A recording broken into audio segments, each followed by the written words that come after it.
നമസ്കാരം. രോഹിണി നക്ഷത്രത്തിൽ ജനിച്ചവർക്ക് ബന്ധുമിത്രാദികളുടെ ആവശ്യങ്ങൾ പരിഗണിക്കാത്തത് വഴി വേണ്ടപ്പെട്ടവരിൽ നിന്നും വിപരീതമായിട്ടുള്ള പല സാഹചര്യങ്ങളും ശത്രുതാ മനോഭാവവും ഉണ്ടായിത്തീരുവാനുള്ള യോഗം ഈ മാസത്തിൽ യോഗമുണ്ട്. എന്നാൽ അവരോടുള്ള സമീപനത്തിൽ യാതൊരു അലോഗ്യമായിട്ടുള്ള ഒരു അവസ്ഥാവിശേഷങ്ങളും ഇല്ലാതെ ലോഗ്യമായി തന്നെ അവരോടുള്ള സമീപനം തുടരുകയായിരിക്കും നന്നാവുക. കഫ നീർദോഷ രോഗപീഠകളെ കൊണ്ട് അസ്വാസ്ഥ്യം അനുഭവപ്പെടും. ഒരുപക്ഷെ സഹോദരങ്ങൾക്ക് സാമ്പത്തിക സഹായം ചെയ്യേണ്ടതായ സാഹചര്യങ്ങൾ ഉണ്ടായിത്തീരും. ഏതൊരു കാര്യവും വളരെ ശ്രമകരമായിട്ടുള്ള പ്രവർത്തനങ്ങളിൽ ആണെങ്കിൽ പോലും അന്തിമ നിമിഷത്തിൽ ഫലപ്രാപ്തി നേടുവാനുള്ള യോഗം മാത്രമാണ് കാണുന്നത്.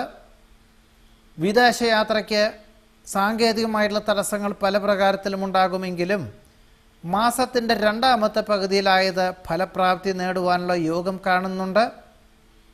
വസ്തുനിഷ്ഠമായി ചെയ്യുന്ന കാര്യങ്ങളിൽ പൂർണ്ണ ഫലപ്രാപ്തി നേടും.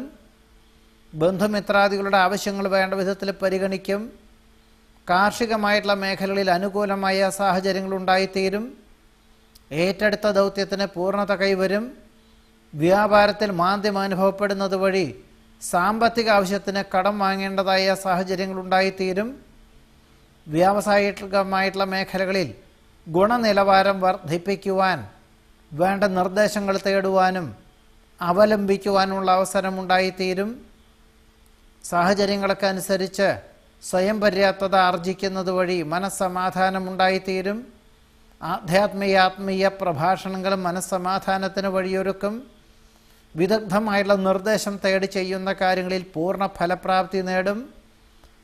ഏതൊരു കാര്യവും വളരെ അന്വേഷിച്ചറിഞ്ഞ് ചെയ്യുന്ന കാര്യങ്ങളിൽ അനുകൂലമായ വിജയം കൈവരിക്കുവാനും പുതിയ കർമ്മ പദ്ധതികളിൽ ഏറ്റെടുക്കുവാനും ഏർപ്പെടുവാനുമുള്ള അവസരമുണ്ടായിത്തീരും.